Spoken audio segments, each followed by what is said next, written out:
everybody. We're out here for a little bit of a hike today. We're gonna see if we can't start a friction bow drill fire. I've got kind of an area I want to go try to get set up in, but at the same time, you know, we want to keep what we call a possum mentality, which means look for resources as we're going. So, because I mean, I might get up there and find there is no resources for the fire. I may not have the stuff I need to do a friction fire. So knowing that, I am looking around. I'm looking for specific types of trees, particularly specific dead types of trees. This actually, I've got a bunch of maples in here. What I really want to avoid is a hardwood. So hardwood just makes starting a friction fire that much harder because they are so dense. Good softwood or something like that would be nice. So I want to avoid the oaks. There's a ton of oak and there's a ton of maple right here. So I want to look for a place I can really do this, get the right trees I need to make this happen. So let's get to it. All right, so we found a good tree. I could tell by the leaves that it was not either a maple or a oak. And then, because we do have, right up here, we've got a bunch of maples. And right here, as you guys can tell, we've got the oak leaf. So we definitely have them both here. This has some type of berry on it, so I'm really not sure what this tree is. I'll have to see if I can look it up. There's a bunch of where these trees previously had died, and it gave me a nice, good piece. This will be our good spindle piece. It's about as thick as my thumb, so this will be beautiful. It's nice and dry. I was able to cut that really, really quickly. So that tells me this is a very, very good piece that I'm really going to be able to work with. I need to find a hearth board. I'm not seeing too much here in the way of something thick enough for that. And then I still need to find a bow drill, the bow, which I'm gonna make out of green wood, and a handle, which I'm also gonna try to make out of green wood if I can. But otherwise we're on our way to getting this. I'm still not to where I need to be, so that's the possum mentality. I saw a good place to get this stuff, and that's what I'm gonna do, is pick it up here. All right, guys, so once again, speaking to that possum mentality, as I've been hiking along, we came across a bunch of thistles. These are all dried up, and this stuff is just really light, really fluffy. This is gonna actually make really good kindling and tinder. It'll take really easily inside our bird's nest and should hopefully, sorry, I'm a little out of breath. It's a nice little hike up here, but hopefully it should mean that we don't need as condensed or as good of a tinder bundle, because the ember should be able to actually light this stuff and give us a bit of a flame. The goal today is actually to get to hopefully boil water, but I don't know if the creek's dry up here or not. We'll see. All right, guys, so we're here at the shelter that you can see. Somebody built this, I didn't. It has a door over here. This isn't actually, to be honest, it's cool, but it's not like a survival shelter. It wouldn't protect you from wind, rain, really anything. As you guys can see, it's pretty big in here. Like, you can sleep a few people. So this is a good size shelter. It's just right now it's all logs. There's nothing to prevent this from being problematic that way. So we're gonna go out here and try to start a friction fire.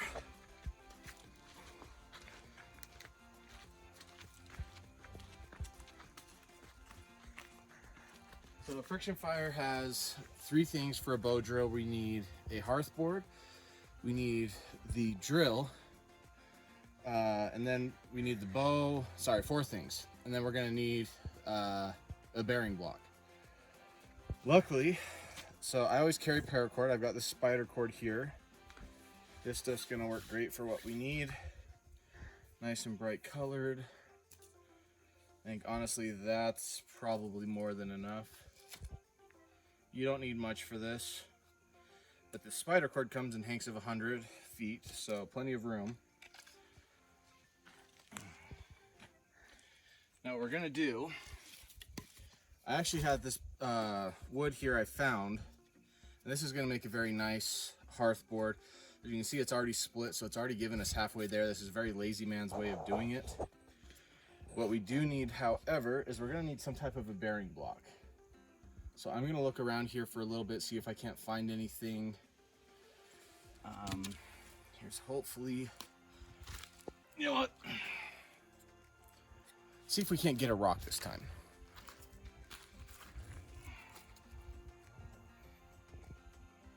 I want to see if one of these rocks has a, you know what? That one actually just might do it. We'll test that out. If you look here, there's a divot that should work perfectly to seat our spindle in.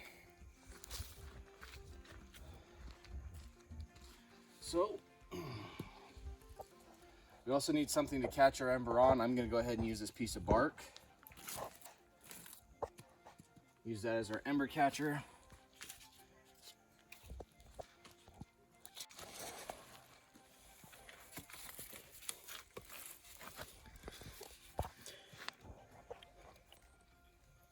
All right, so we're going to go ahead and we're going to drill. This is actually very soft wood, so this should work really, really well. And we've got a basic hole seated, close enough, about 1/4 inch from the edge, that spindle should burn itself pretty well once we get there. Now we need to actually prepare the spindle. Obviously, I want it to be as straight as possible, so I don't want this on there. Now, what we've got is it's mostly straight up to about here. You want your spindle to be about that long, so I've got a little bit of extra room here to start working on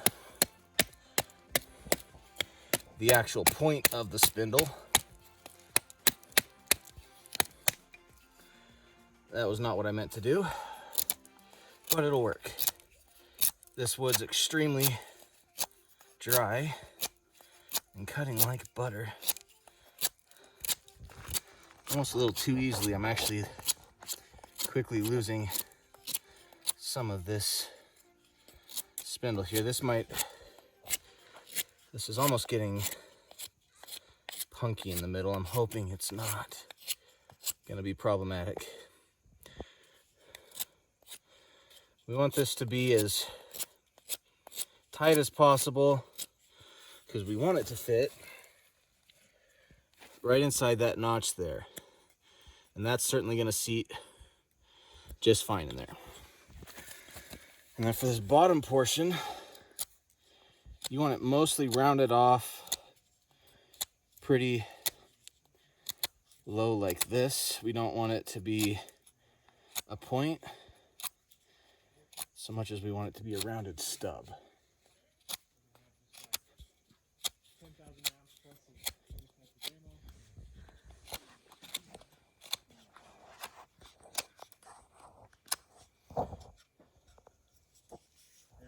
All right, and then I want to make sure this seats in there. So you can see it fits in there really well. We should be able to start friction fire decently with this.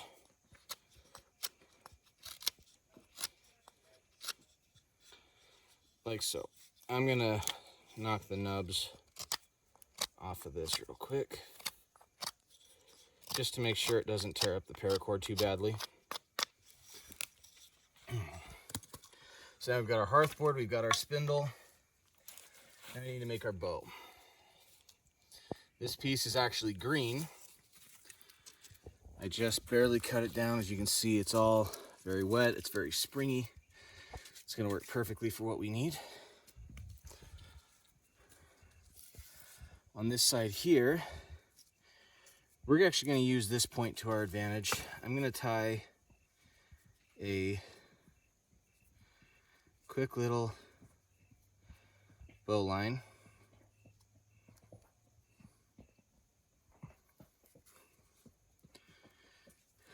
Make sure that's a nice tight line. want to snag it over, and it's going to hang on that limb right there like that. This is going to come back here. And then we're going to wrap it off like so, just to make sure it holds well. And that's pretty decent. You don't want too much tension in this line. Otherwise, you're going to have some problems. So, we want to go ahead and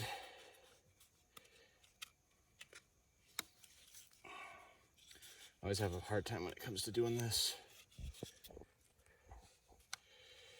because this is the more difficult part of it, is to try to get this thing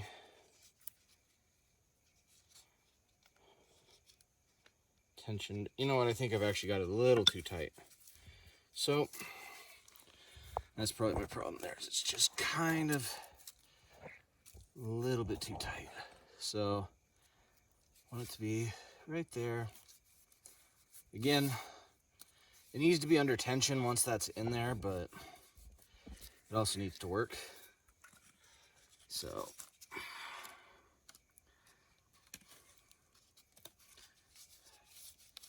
let's see if we can't get this guy. There we go. Starting to almost got it. All right.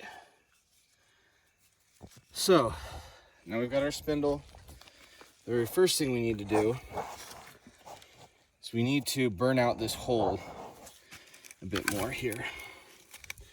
So I'm gonna tension the string, grab my bearing block to have this thing sit on.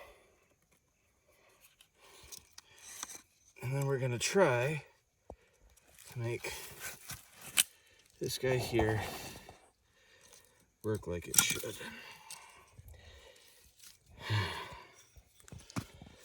That can happen. Comes under tension.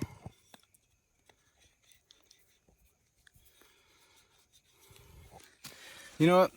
In our podcast, we talked with James Hare, one of the FPA members, about using things. And I wanted to use this paracord hole inside of this knife to see if it couldn't work as a leveraging block. But what concerns me, I feel like this hole needs to be a little bit deeper initially.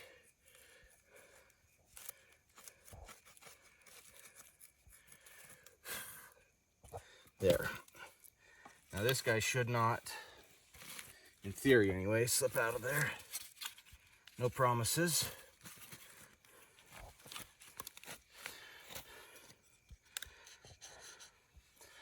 All right.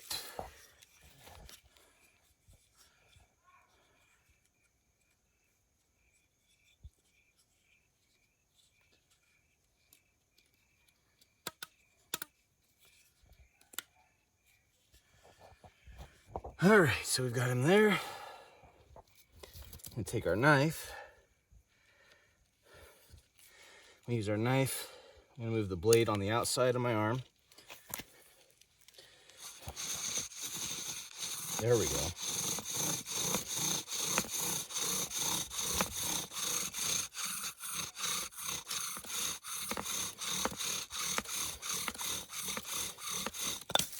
Okay.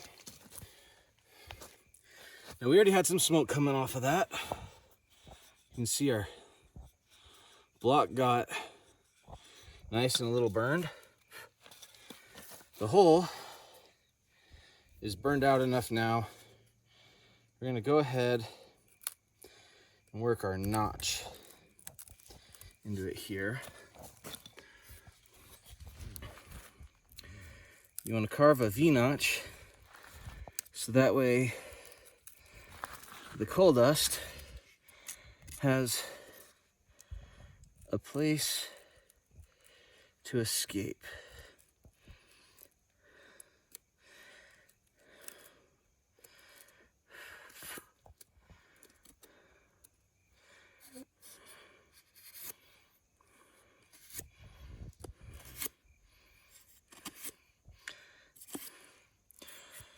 And then we want to come onto the bottom side and actually hollow this out a bit more. Just creates a bigger room for that ember.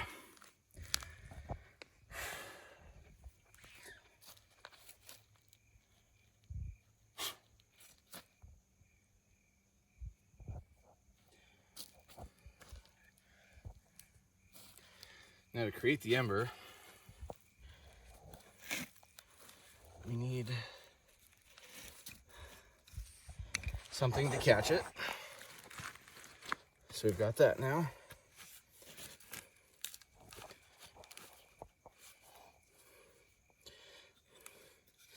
Gonna take our spindle here. Get it back in. Come on. Come on. There we go.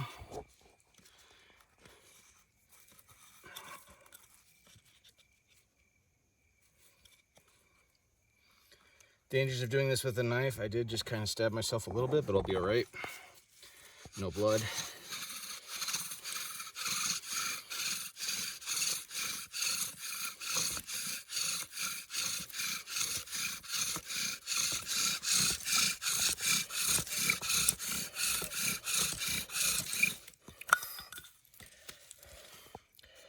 Generating a lot of heat.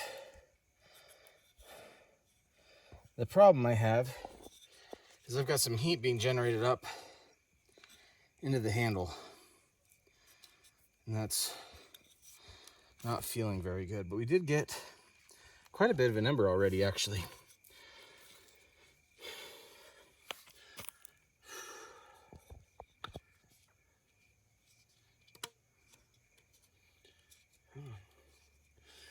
All right, this is, anybody who's ever done this will tell you, friction fire takes effort.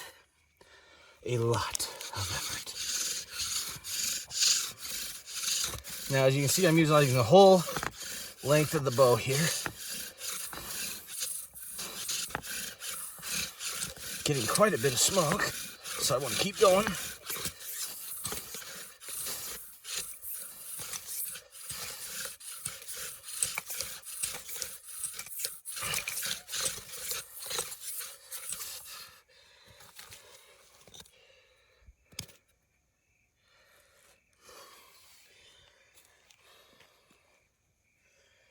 We want to kind of let that ember rest.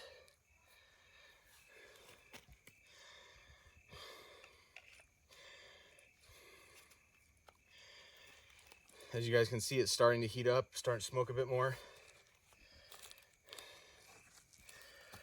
You don't need to do, it's actually getting cherry red now.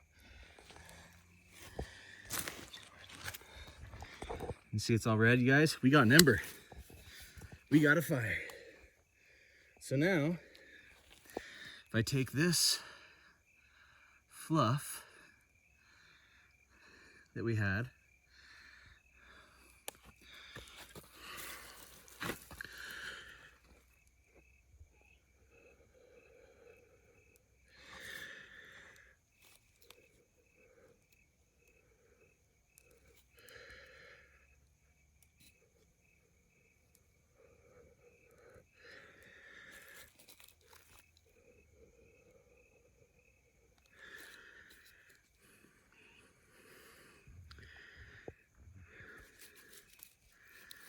I'll take the ember,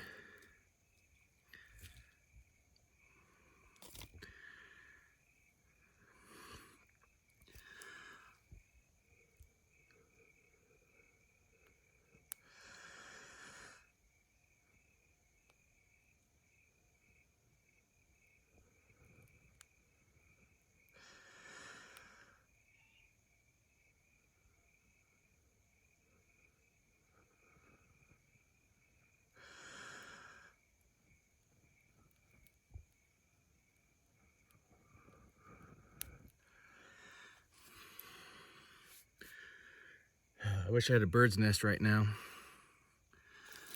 This fluff.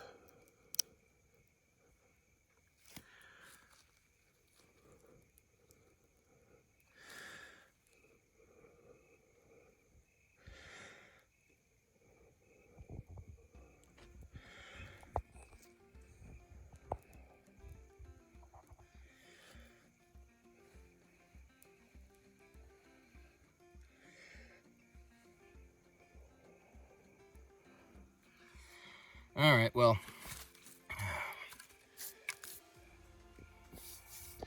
as you guys saw, we got the ember, which means we could have got the fire. I just didn't have a bird's nest that was good enough. I still count this as a win that I was able to get an ember.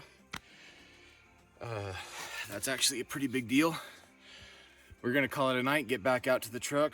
We were able to succeed in our mission tonight. So we hope everybody has a great night. Take care. We'll talk to y'all later.